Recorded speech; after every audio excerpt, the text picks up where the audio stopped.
What's going on, America? It's your boy Jayhonovi, and welcome to my WWE Fastlane, or should I say Fast Lame review. Because the beginning of the show was fucking boring. It was Borning. That bitch was stupid as shit for spelling a word like that, though. I seen that shit on Vine. Yeah, the beginning was boring. Um, I really ain't got much to complain about. And I knew exactly what they was doing. I was wondering why these matches didn't go on as long as they should have. And I was wondering why we got the finishes that we got for some of these matches. Now I'm not gonna say that this show was disappointing because the same matches that was on this show, we're gonna see the same exact matches at WrestleMania. Like Ziggler, Roman, and Ryback. No, no, no. That shouldn't be the match at WrestleMania. It should not be Ziggler, Roman, and Ryback versus Show, Kane, and Rollins. Because that match is boring as hell from beginning to middle.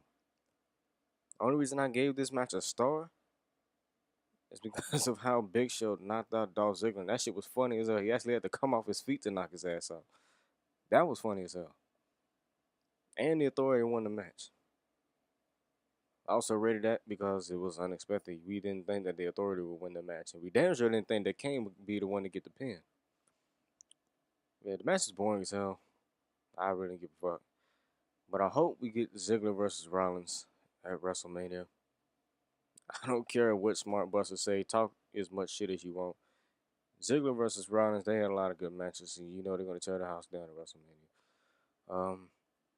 Next, you got Stardust versus Goldust. This is not the end of this feud because Stardust came out with the shirtless attire this time. I mean, he still got the tights, so he didn't come with the whole bodysuit. I find it kind of funny that he came out in Cowboys colors, though. When was the last time the motherfuckers won the Super Bowl? Yeah. I'm glad Rusev came out in the Patriots colors and he won. And he has the U.S. Championship. Showing the Patriots some love since they won the Super Bowl. I'm happy as hell they won, man. I missed the Super Bowl, but I knew that they won. I wasn't going to watch it anyway because of the score 28-24. That's a horrible way to end the Super Bowl, especially the way their last play that the Ravens did. Oh, man. I mean, I said the Ravens, the Seahawks. I'm thinking of last year's Super Bowl and shit. I think the Ravens won last year. I don't really watch football like that. It gets boring after a while just watching the same shit over and over again. Motherfucker, the offense running the same plays, doing the same pass plays. As soon as they run, they just get tackled automatically. I mean, it's just like playing Madden. Why watch the Super Bowl when you can play Madden and simulate it on there? Because you know the fucker's going to win. You know what I'm saying?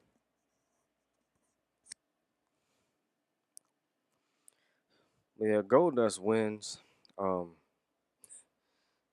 the fucking ref botched the 3 count. He went 1, 2, and then went like that. Now, we looked at the replay. Cody's shoulders are still on the mat, but he kicked out with his legs. But if your shoulders are still on the mat, that's the rule. If your shoulders are still on the mat, you're still pinned down. So I don't really think that was a botch. It's just that the ref forgot to count to 3, which is kind of fucking funny. And Lillian Garcia botched later on in the night. What the hell does shit keep popping up, man?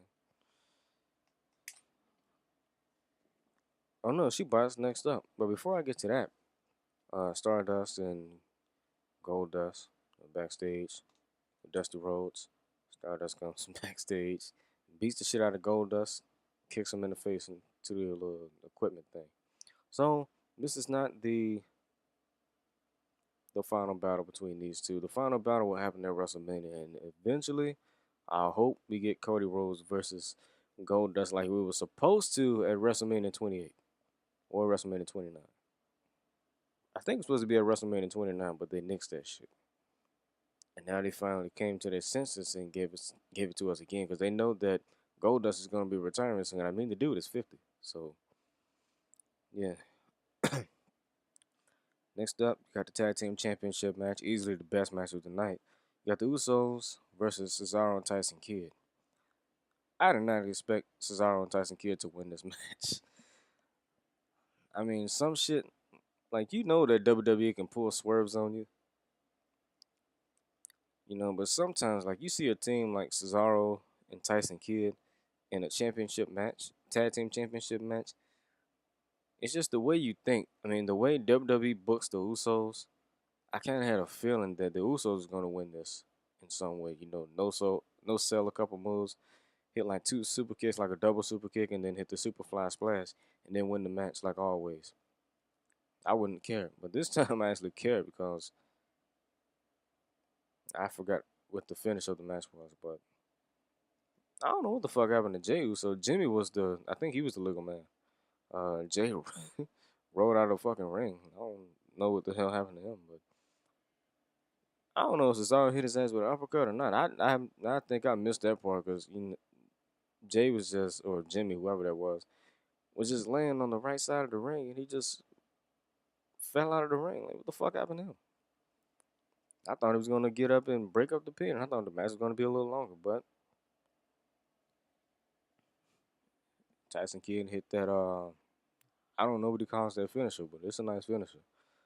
It's like a fisherman neck breaker. That's what I'm gonna call it, the fisherman's neck breaker. And he wins the match for his team.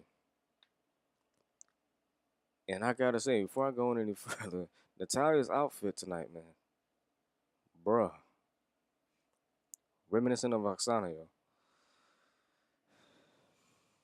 A little too much sex appeal, but she still look good. So does that Natalia ass. Pun intended. Next, we got the Divas Championship, which I was highly impressed with. I guess they watched that Fatal 4-Way Women's Championship match on NXT.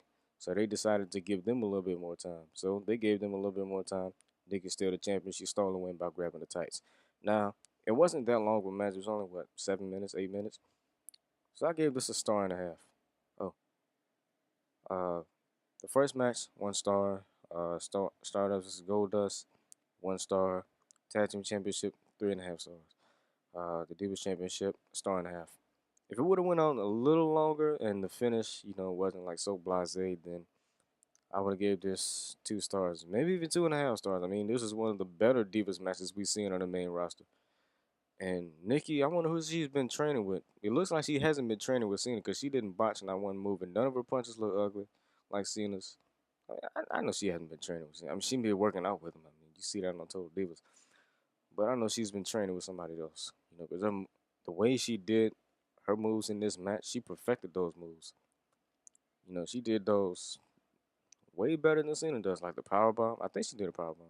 Yeah, the power bomb, she does that way better than Cena. Her punches, way better than Cena. The forearm shot, way better than Cena. I don't know if she ever did a diving shoulder block, but if she did, then she does that better than Cena as well. Every move she does is better than Cena. Cena just mimics everybody he sees. He's kind of like the Superman version of Eugene. Just mimics everybody's moves and does it 10 times worse. It's just hilarious. Remember when Eugene tried the rock bottom? That shit looked fucked up, man. That looked worse than the Mankind's rock bottom. I mean, not the rock bottom. People's elbow. That shit looked worse than when Mankind tried to do it when he was with Rock and Sock Connection. But it was hilarious. But yeah, Paige and Nikki was an okay match, but I know that this is not the final battle between these two, and I see Paige winning at WrestleMania. It might not even be a singles match. It might be a triple threat. I mean, AJ Lee might be returning. Who knows? I mean, I did call that Fatal 4-Way Women's Championship match on NXT. Maybe I can call the main roster joint too.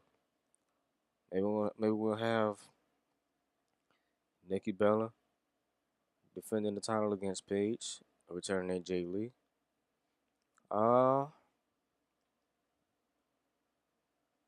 Might be a triple threat if they don't throw Brie in there.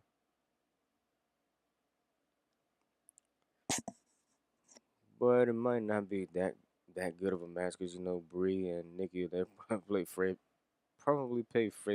play favorites, and it'd be more of a tag team match more than a fatal 4-way match. I mean that's kind of how the match was on NXT, but it was 10 times better.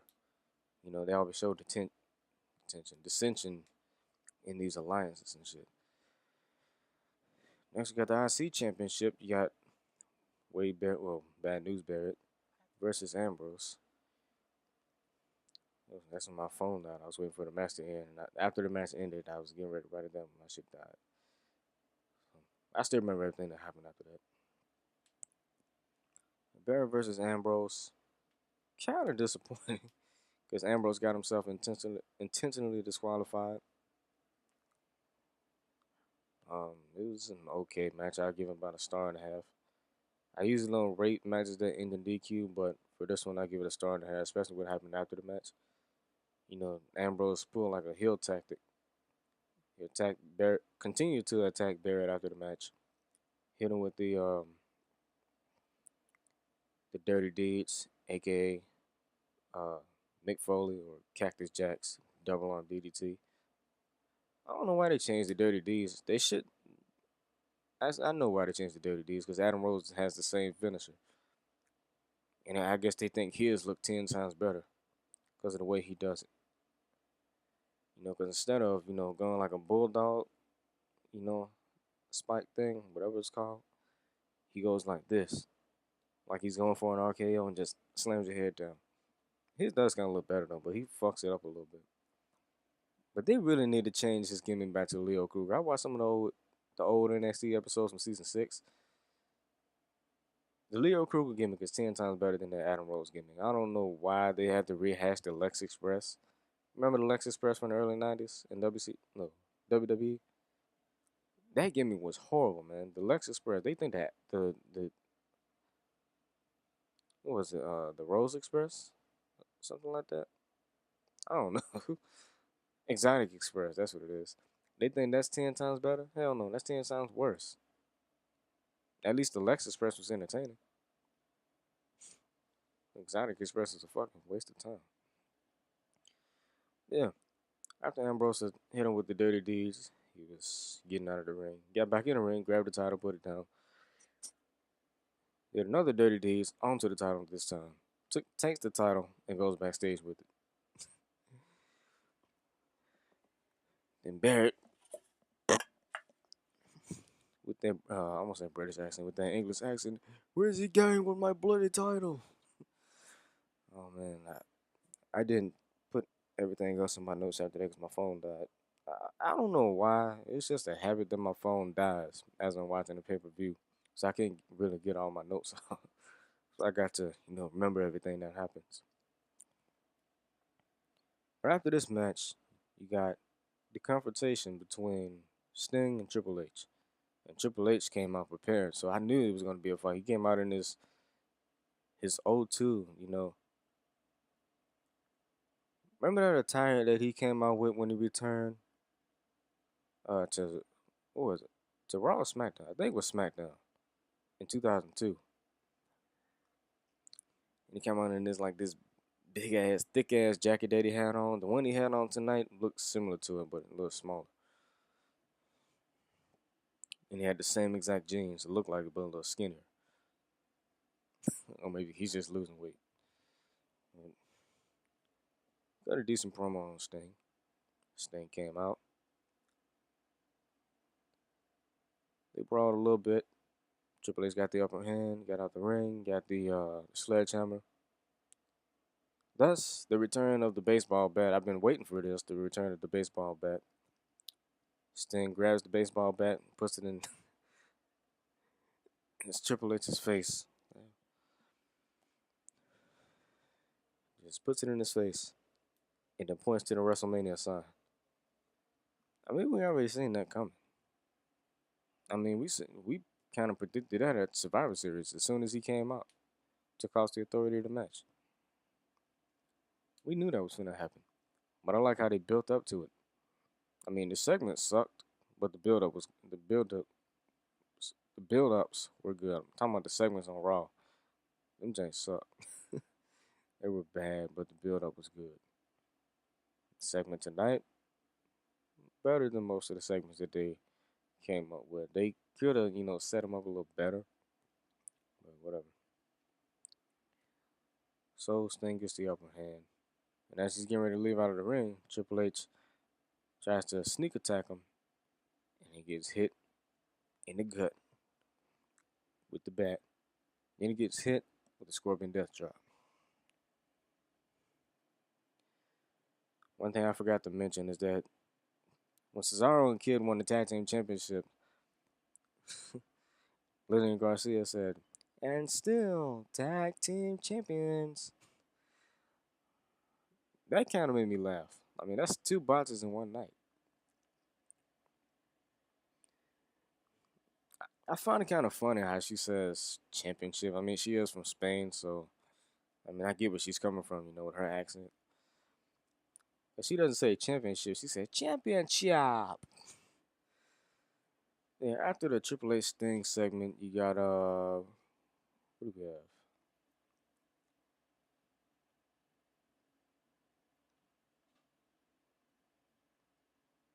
Was it Cena versus Rusev? Yeah, Cena versus Rusev. This was a 3-star match. Just 3 stars. And I love the finish. I love that it didn't end in disqualification or by countout. See, WWE actually listens to us. They try to swerve us a little bit and make this end by submission. And this got me wondering, since Rusev won by submission, is this the first? Is this Cena's first ever loss by submission? I need to know that. When has he ever lost a match by submission? Hell if I know. He usually loses a match dirty. Blow, blow, distraction, and the person gets the pin, grabbing the tights, roll up. That's usually how he loses, by pinfall. But he usually loses dirty because they keep fucking protecting him. But they made Rusev look strong in this match. I like how this match is built up. It was actually one of Cena's best feuds in the PG era. Post Umaga burial, post Tensai burial. What else? Post John Laurinaitis burial. And Cena them buried a whole lot of people. Hopefully this is the end of that feud. I do not want to see Cena versus, I want to see Cena versus Shane, Cena versus Rusev again. I damn sure don't want to see it for the U.S. Championship. I mean, having this match for a championship really made no sense for real. I mean, why would Cena go for a U.S. Championship? He just got handed that championship. He ain't earned it or nothing. He didn't beat nobody to get that championship. He didn't beat Rusev by disqualification to count out to earn a shot at the championship. No, he got handed that championship. That's one of my nitpicks about WWE. They keep handing out championships like it's fucking candy or something. You know how many times they didn't handed Cena a WWE title shot? Oh goodness, man. He earned it a couple times, but he's gotten handed more title shots than he's earned it. From what I've seen. In the PG era, not post PG. Post PG, he's earned it. But PG era, 2009, 2014, he didn't got handed all of them. He only earned it at least twice.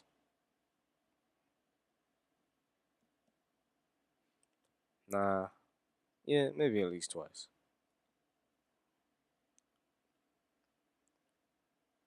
He got handed the championship at Money in the Bank last year, because they booked him to win just so he could lose to Brock Lesnar.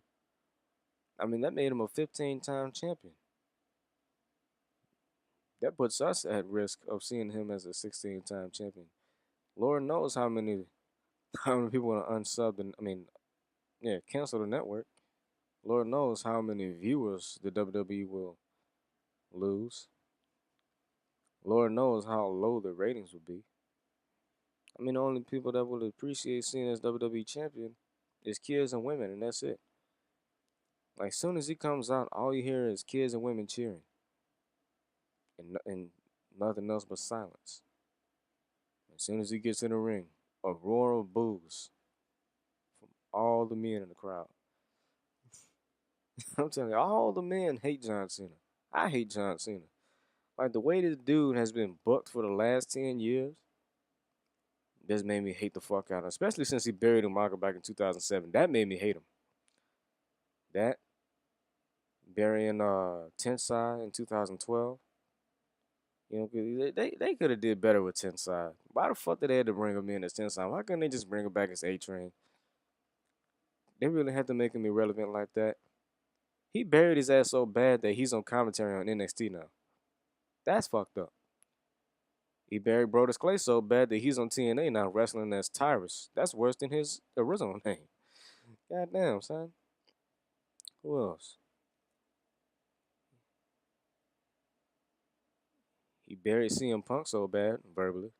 You know, The Rock actually buried CM Punk, but Cena and The Rock buried CM Punk to the point where he just decided to walk away from WWE, you know, quit and go to UFC. I talk about that in another video, you know, J-Town rants and shit. Get back to the review. I don't want to waste no time. I'm 21 minutes in. Yeah. Rusev wins by submission after getting the low blow after the distraction from Lana.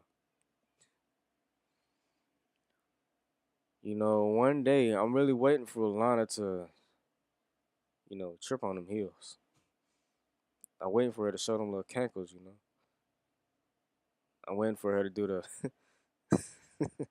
the America's Next Top Model and break her heel coming down that ramp. I mean, she walked like it's all fine and dandy. But one day she gonna break one of them heels. I mean, them high ass heels. I always see how females can walk on those. I know y'all's feet is uncomfortable in those, man. That's why I'm glad I'm not a female, because I will never wear heels. I damn sure won't be wearing no flip flops or sandals. Things is uncomfortable. Only thing I wear is open toed socks. That's the socks. Crocs. With socks. Anyway, so after the Cena Rusev match, did I rank that match? 3 stars. After that match, what people thought was that Undertaker was going to come out. I kind of knew that Undertaker wasn't going to show up. Somehow they played his music. You know, first they did the little spiritual chant that they usually do before they play his music. You know, they let all the druids come out with the little sticks with the fire on. I still remember Dean Ambrose as a as a druid, man. Dean Ambrose as a druid. I remember CM Punk as one of the 1940s gangsters with the little Tommy gun. You know, WrestleMania 22 with the Cena entrance. I remember a lot of shit. But everybody thought that Undertaker was coming out. He got a decent pop. But as soon as I seen them bringing that casket out, I'm like, you know what? Undertaker ain't showing up. Watch Bray. It'd be funny as hell. Bray Wyatt ends up in that casket, and I called that shit right there. As soon as they brought the casket out, I called that shit. I knew Bray Wyatt was gonna be in that casket, and he literally called out the Undertaker. He really said his name. That got me hot. I don't care how boring the match is. I just want to hear the promos. That's all. Fuck the match. I want to hear the promos. I want to see how good the build-up is. I want to see if Undertaker will answer the challenge tomorrow night.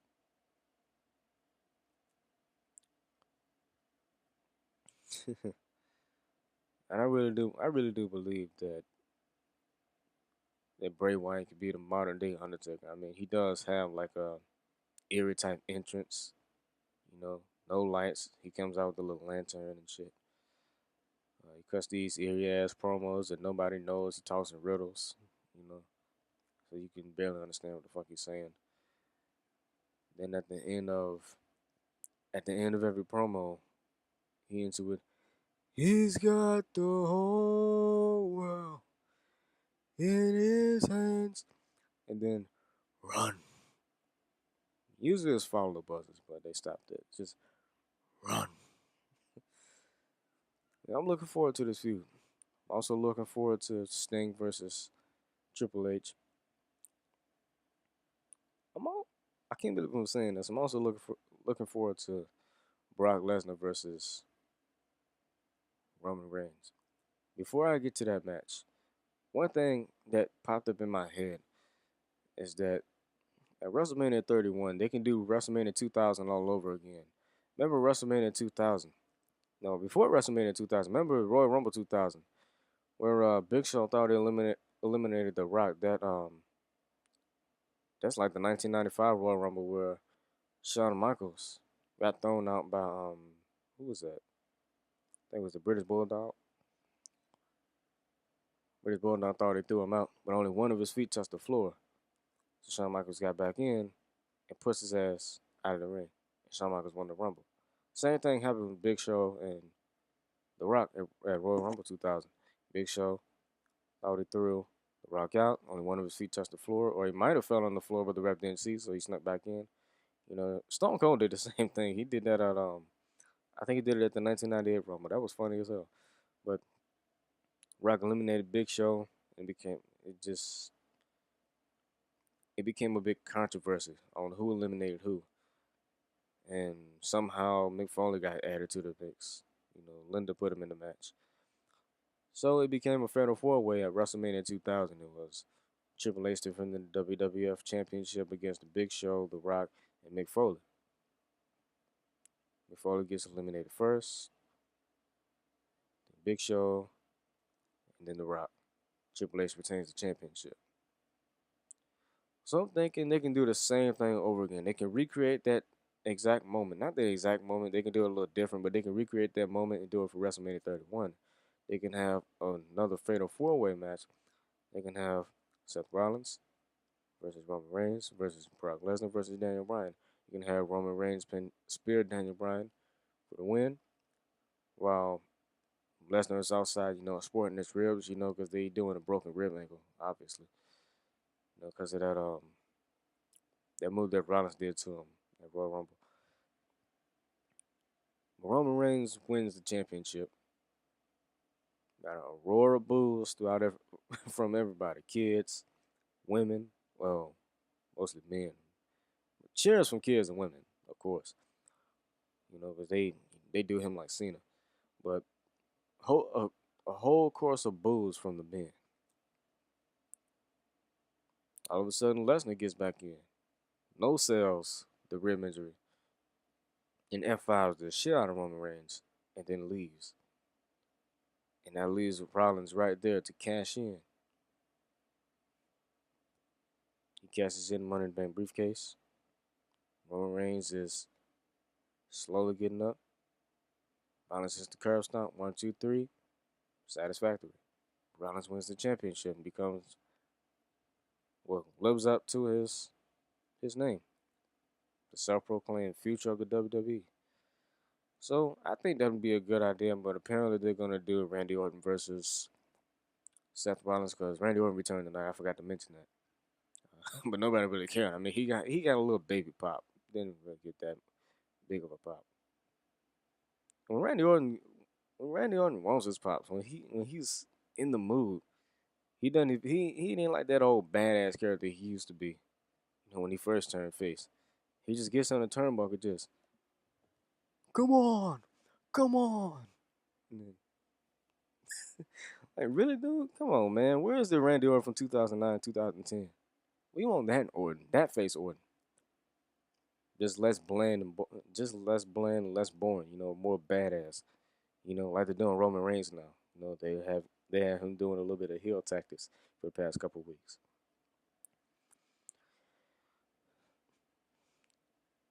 But yeah, the main event: Roman Reigns versus Dean Ambrose. We knew that Roman Reigns was going to win that, but we was trying to come up with different scenarios for this match. We was thinking that maybe Sheamus would come out because they were planning on either doing Dolph Ziggler versus Sheamus, or not Dolph Ziggler versus Sheamus, Daniel Bryan versus Sheamus, or Daniel Bryan versus Dolph Ziggler.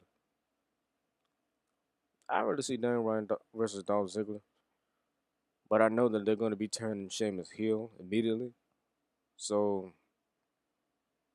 Bryan versus Sheamus would actually make more sense.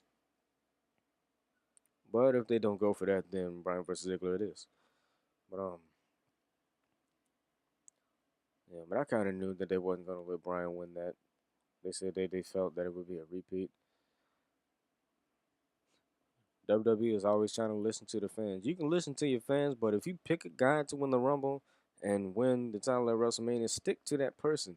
You don't have to keep listening to your fans. You don't have to let them, you know, hold the show hostage and troll throughout the whole show, not giving a fuck about every match, losing your viewers and losing your ratings. It doesn't matter. Just stick to one guy. You know what I'm saying? And Roman Reigns won the match. Pretty good match. Better than the Cena match. Give this three.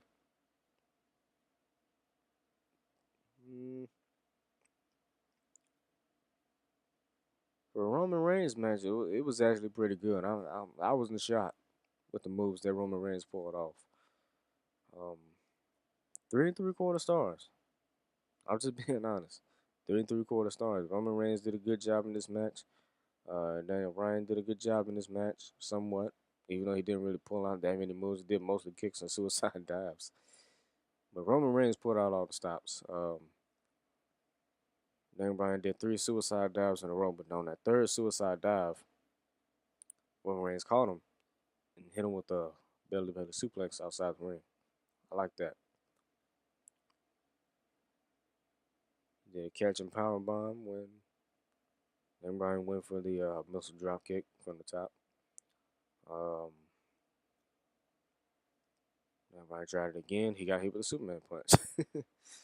Daniel Bryan went for the running knee, running high knee, whatever the fuck you want to call it. He hit that first time.